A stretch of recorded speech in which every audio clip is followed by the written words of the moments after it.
Hello बच्चों, बहुत बहुत स्वागत है आपका हमारे यूट्यूब चैनल में। इसका नाम है इंग्लिश लर्निंग। बेटा, कल हमने थोड़ा सा विलेन के बारे में इंट्रोडक्शन दिया था। हमने ये पढ़ा था कि विलेन क्या होता है और विले विलायक क्या होते हैं, और हमने और भी जाना था कि प्रकार कितने प्रकार का होता है, जैसे कि तनु विलेन, शांत विलेन क्या होता है, संतृप्त विलेन क्या होता है, असंतृप्त विलेन क्या होता है। हमने ये पिछले लेक्चर में पढ़ा था। ठीक है बेटा, तो अब उससे थोड़ा सा आगे चलते हैं, लेकिन उससे पहले उन सबकी डेफिनेशन में लिख देता हूं। थोड़ा सबसे पहले होता है विलियन। ठीक है, ऐसा बोल सकते हैं विले तथा विलायक के समांगी मिश्रण को विलियन कहते हैं। ठीक है बेटा, ठीक है। विले क्या होता है, कल बताया था मैंने आपको, जो विलायक में घोले जाते हैं, जो वे पदार्थ जो विलायक में घोले जाते हैं। ठीक है बेटा, विलायक क्या होता है, वे पदार्थ जिनमें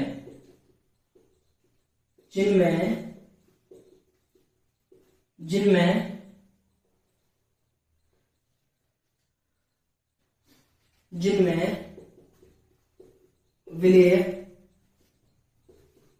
घोला जाता है। ठीक है बेटा, विलेय क्या होते हैं, विलेय वे पदार्थ होते हैं जिनको विलायक में घोला जाता है, जो विलायक में घोले जाते हैं। विलायक वे पदार्थ होते हैं जिनमें विलेय को घोला जाता है, इसमें विलेय को घोला जाता है। ठीक है बेटा, उदाहरण के तौर पे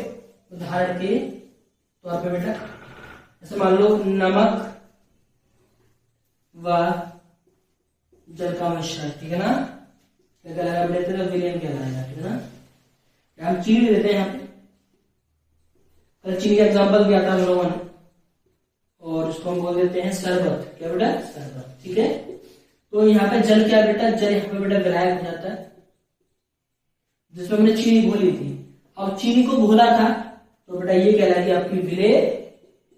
ठीक है, अब इन दोनों के मिश्रण जो बनेगा बेटा वो कहलाएगा विलियन। ठीक है बेटा, कहलाएगा विलियन। ठीक है, तो आप ये डेफिनेशन नोट कर लीजिएगा। ठीक है, अपनी कॉपी में। ठीक है, चलिए, ये तो हो गया विलेय विलायक के बारे में। कल हमने 4 डेफिनेशन और पढ़ी थी। सबसे पहले तनु विलियन, फिर आपका शांत विलियन, संतृप्त और असंतृप्त। ठीक है, चलिए,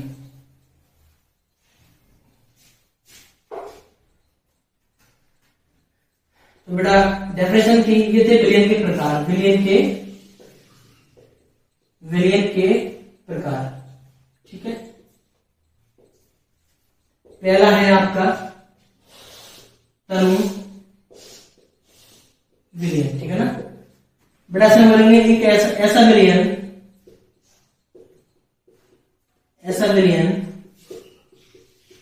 जिसमें विलेय की मात्रा कम होती है। एक ऐसा विलियन जिसमें विलेय की मात्रा कम होती है तनु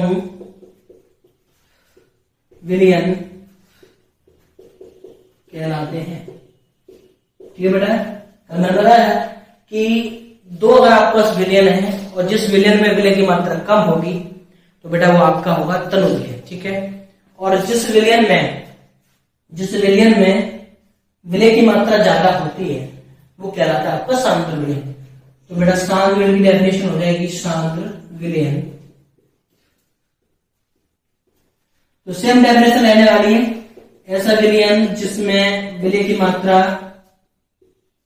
अधिक होती है शांत विलियन कहलाते हैं। ठीक है बेटा, सेम डेफिनेशन है, बस आपको जहां पर कम है वहां पे अधिक लगाना है, तनु शांत लगाना है। ठीक है बेटा, ये हम कल पढ़ चुके थे, समझ भी सकते थे अच्छे से। ठीक है, तो आज जो डेफिनेशन के लिए लिखा है तो मैं आज लिखा रहा हूं, क्योंकि आपको कभी पेपर में भी लिखनी होती है ना, ये मिटा देते हैं, ठीक है ना। चलो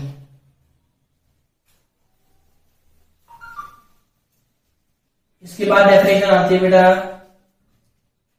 इसके लिए असंतृप्त विलयन, असंतृप्त विलयन, ठीक है ना। इसमें लिखिए बेटा ऐसा विलयन, ऐसा विलयन जिसमें विलय को और घोला जा सके, असंतृप्त विलयन कहलाते हैं, असंतृप्त विलयन कहलाते हैं, ठीक है ना बेटा। और क्या था, संतृप्त विलयन, संतृप्त विलयन, ऐसा विलयन, ऐसा विलयन जिसमें विलय को और अधिक घोला ना जा सके, घोला ना जा सके, ठीक है बेटा। क्या कराते हैं, संतृप्त विलयन कहलाते हैं, ठीक है बेटा, ठीक है ना। जो भी टॉपिक बेटा बोर्ड में आते हैं उनकी मैं प्रॉपर डेफिनेशन आपको किस तरीके से बोर्ड में लिखना है एज इट इज में लिखूंगा, और आपको ऐसे ही एज इट इज बोर्ड में क्या करना है बेटा, आपको बोर्ड में लिख के आना है, समझ रहे ना बेटा। जैसे मैं ये डेफिनेशन लिख रहा हूं वैसे ही आपको भी लिखनी है, ठीक है बेटा। आप वीडियो को पॉज करके और आप जरूर कर सकते हो, ठीक है ना बेटा। ठीक है, आप थोड़ा सा आगे चलते हैं, है ना, थोड़ा सा आगे चलते हैं।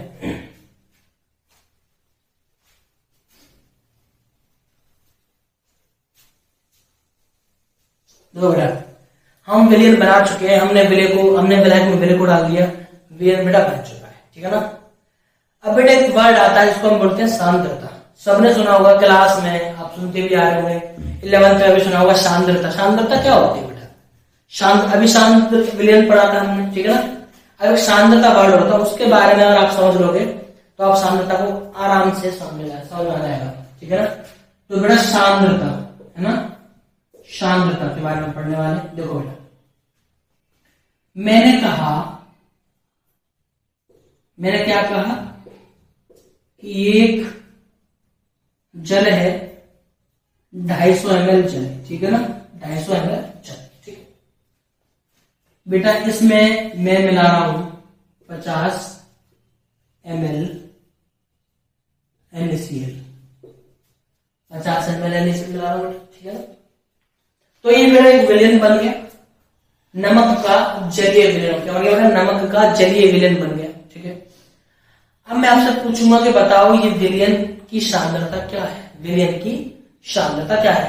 इसका बड़ा मतलब सीधा सीधा ये होता है कि इसमें जो विलय है ना, जो अपना घुला है, जो घुला है उसकी मात्रा कितनी है, उसकी मात्रा कितनी है। इनकी किसी भी विलयन में विलय की जो मात्रा होती है वही बेटा क्या होती है, उसकी सांद्रता होती है। क्या होती है बेटा, वही इसकी सांद्रता होती है। यानी कि आप सांद्रता को बोल सकते हो बेटा विलय की मात्रा, ठीक है ना। तो सांद्रता ज्ञात करने का मतलब होता है कि आप किसी भी विलयन में विलय की मात्रा को ज्ञात कर रहे हो, विलय की मात्रा को ज्ञात कर रहे हो किसी भी विलयन में, विलय की सांद्रता, ठीक है ना। तो बेटा अब मुझे बताओ इस पूरे विलयन में 250 ml तो जल है, ठीक है, और बेटा 50 ml क्या है, नमक घुला है। तो पूरे विलयन का अमाउंट कितना होगा, पूरे विलयन की मात्रा कितनी होगी, पूरे विलयन का आयतन कितना होगा बेटा, 250 तो ये हो गया, 50 ये हो गया ना। तो पूरे विलयन की मात्रा होगी बेटा कितनी, 300, 250 प्लस 50 300 होगी, ठीक बेटा, सही है। अब इस पूरे 300 ml के विलयन में, पूरे 300 ml के विलयन में आपका नमक कितना है, पूरे 300 ml के विलयन में आपका नमक कितना है बेटा, वो आपको बताना है। देखो कितना नमक है बेटा, 50 ml, कितना बेटा 50 ml। इनको बेटा आप 100 कर देंगे तो यहां से काट दो बेटा 2, तो बेटा ये आ गया आपका 50/3 परसेंटेज सांद्रता, 50/3 परसेंटेज बेटा सांद्रता आ रही है। यानी कि अगर आपको परसेंटेज में पूछे तो कितनी परसेंटेज में की सांद्रता, तो हम कह सकते हैं कि 50/3 परसेंटेज में की सांद्रता है। ओवरऑल यही मतलब हो गया कि इसकी मात्रा कितनी है, परसेंटेज में मात्रा इतनी है या परसेंटेज में सांद्रता इतनी है। तो कुल मिला के किसी भी विलयन में विलय की मात्रा आप जब ज्ञात कर लेते हो वही उसकी सांद्रता कहलाती है। ठीक है ना बेटा। अब सांद्रता को ज्ञात करने के बेटा मेथड आपके पास कई सारे हैं। ठीक है, अब एक एक करके वो मेथड जो होते हैं मैं यहाँ पे करवाऊंगा और बेटा यहीं से आपकी न्यूमेरिकल की जर्नी स्टार्ट हो जाती है। और कृपया अच्छे से देखें और समझें। ठीक है, अगर कोई भी डाउट आता है बेटा तो कमेंट में लिख के मुझे जरूर बताएं। ठीक है, अगर कोई भी क्वेरी है जिससे कि मैं उसको अगले लेक्चर में डिस्कस कर लूंगा आराम से। ठीक है, तो बेटा अब यहां से सांद्रता के ऊपर न्यूमेरिकल आते हैं बोर्ड में। ठीक है ना, तो मैं आपके सामने सांद्रता को ज्ञात करने के तरीके लिख रहा हूं। ठीक है, जिन पर बेटा न्यूमेरिकल होते हैं। ठीक है बेटा, तो हेडिंग डाल लो बेटा सांद्रता को ज्ञात करने वाले, सांद्रता को ज्ञात करने के मात्रक, यहां पर मेथड। ठीक है ना बेटा। तो बेटा इन सब में सबसे पहला आता है भार प्रति शतता में सांद्रता, भार प्रति शतता में सांद्रता। बेटा दूसरा आता है आयतन प्रति शतता में सांद्रता। ठीक है बेटा, और आपका तीसरा आता है ग्राम प्रति लीटर में सांद्रता। ठीक है बेटा, और आपका आता है चौथा